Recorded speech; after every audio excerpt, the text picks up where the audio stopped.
All Elite Wrestling's Double or Nothing. We're going to have a ton of coverage. This Thursday, I have Making a Finisher, Christopher Daniels, Angel's Wings. It's up early on Select for Tier 2 members.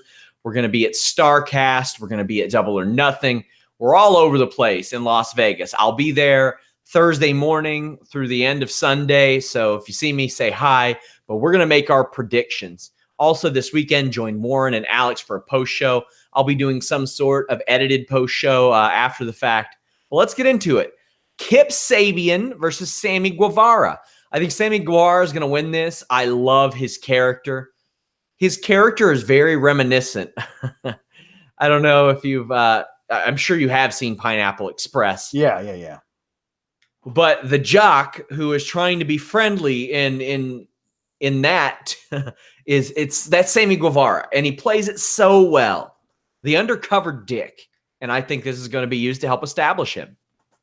Yeah, I mean, everything I know about Sammy Guevara is he's incredibly entertaining to watch, and certainly a guy you would want to build with his first match and your first big show. Yeah, I'm definitely going with him.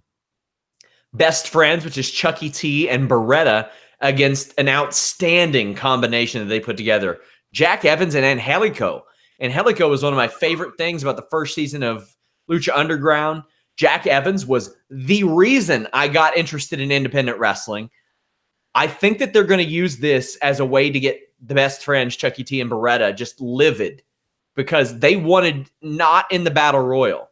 Mm-hmm. And they got put against these guys. I think they get beat and they get mad at maybe the Young Bucks for booking this. What says you, Alex?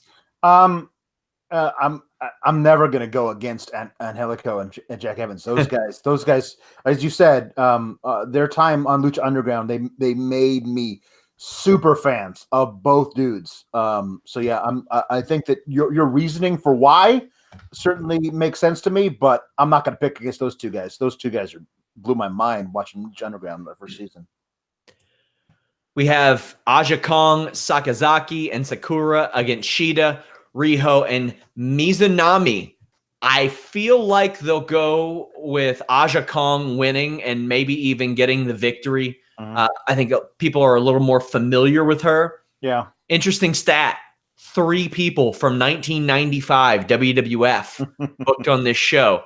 2 from 1996 WCW. Wow.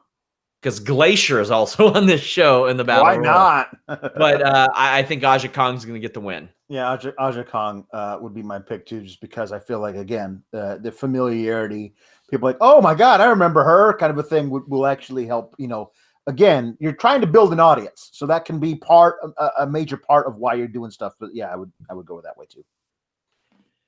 Also, if she can perform at a high level, I don't know how consistently she would want to compete in the States, but I think she could kind of be their PCO in that regard. I mean, she's a far way off from, I don't know, she's not that far. I think she's about 3 years age difference, but man, guys, I'm telling you, go back and watch some of her 1995 WWF stuff even. Yeah. Like she throws some spinning back fists that are just brutal.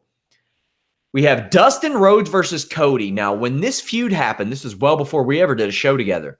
It didn't get paid off the right way. No, it didn't. They have subsequently rebuilt this in a wonderful way. Cody Rhodes capitalizing off of the emotion that the Attitude Era conjures up and him saying, you know what? I'm sick of being compared to that shit. Yeah. I'm sick of being compared to my brother. I want to kill that more than I want to kill my brother.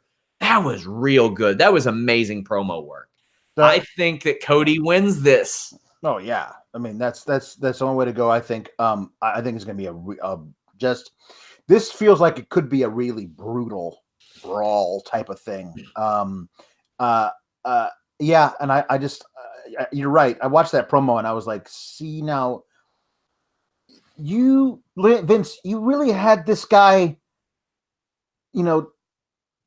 tricking around backstage in the makeup and being the Stardust guy, and you didn't realize that he had this in him, because this guy's that promo, that turn, that all the doubts that I had of Cody Rhodes, still being, is he really that? No, he's that, because that promo just blew my mind. That was so well put together, so well written, and so well executed. Loved it. I'm really looking forward to this match. I think more than anything else on the show. Quit scratching, Alex. We can hear you. The AAA World Tag Team Championships. Young Bucks versus the Lucha Brothers. I would really much rather see actual AEW championships. The AAA championships don't mean anything to me because they're running this match back a couple of weeks later. So yeah, I think the Young Bucks will probably win. The Lucha Brothers will win them a couple of weeks later. yeah, probably something like that. This is going to be a barn burner. I love the Lucha Bros. I mean, I guess I could pick the Lucha Bros just because I think I picked everything that you've picked so far. But I think it's going to be a great match. This may even wind up being a non-finish because as you said, they're going to run this match back in a couple of weeks. I don't think they'll do a non-finish. All right. I don't think after all the chatter, which we'll talk about now, about Neville Pac's creative issues. That's true. Hangman Page without an opponent, they haven't announced if he'll continue to wrestle or anything. If they do have a mystery opponent, who do you think it will be? Speculation, not us reporting anything. My God. I mean, Tama Tonga said he wants to, so do a little trade ski there, Chris Jericho for Tama Tonga. Yeah, maybe. I don't know. think John Moxley would be a good one. Well, I mean, yeah, he would. I mean, he'd be perfect. But I don't know if they have that in their back pocket. The idea that, like, we'll talk about this. I mean, that old Ty Dillinger, who's now back to being Sean Spears, his 90-day no compete runs out like 48 hours before this event. So I mean, he certainly would have enough cachet among the hardcore fans that he might have been an option, but they I don't think so. They announced him in the Battle Royal. Ross Gould, thank you for the super chat. He says, any word on the surprise AEW signings? Nope. Besides the fact that they surprised Brandon Cutler by signing him. Speaking of the Casino Battle Royal, it's convoluted right now because it's new, but I'm open to seeing how it lands. You draw a deck of cards. There's a few groups of 5 that come out. Sonny Kiss, Brandon Cutler, Ace Romero, Glacier, Brian Pillman Jr., Sunny Days, MJF, Joey Janela. I don't know if Best Friends are still in it. Dustin Thomas, Jungle Boy, Nakazawa, Private Party, Luchasaurus, Sean Spears. The winner gets a future AEW title shot. Who do you see winning this one, or will it be a surprise entrant? My money would be on a surprise entrant because I feel like you could really build something with this. Of the people you mentioned, I think MJF has the most to gain and like trajectory in the company. So I guess I agree with you. I've got MJF if it is someone in there. A surprise entrant otherwise. 3-way match. Britt Baker versus Nyla Rose versus Kylie Ray. I think the smart thing to do would be to build Britt Baker as your franchise. Yeah.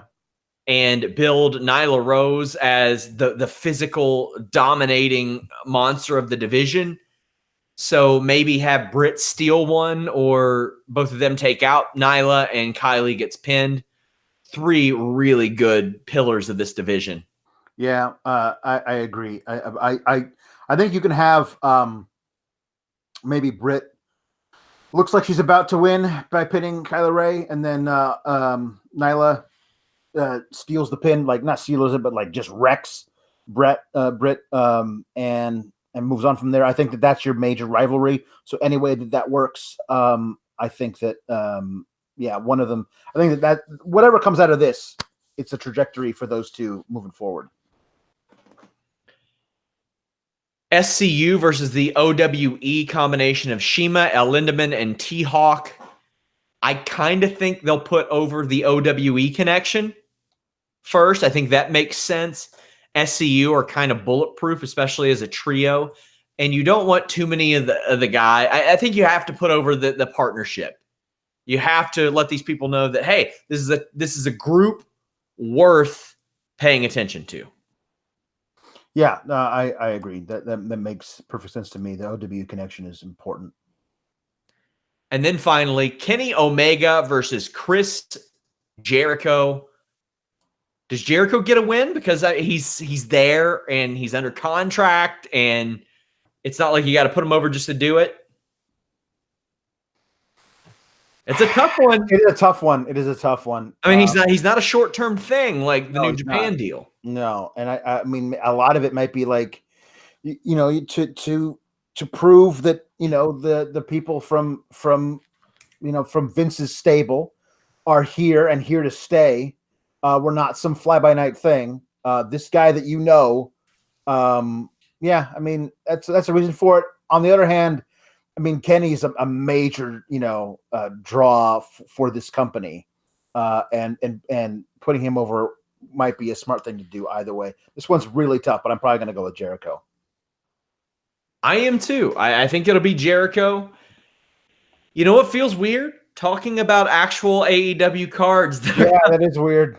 We've talked about All In and AEW and all this stuff, and it crept up on us. I mean, I'll be in a hotel in 24 hours getting ready to stay. And I forgot to even put this in the preview. It was that we were making predictions. Like it's here. All Elite Wrestling is here. We'll have a show next month to preview with Fight for the Fallen. It's here. It's just so weird to think.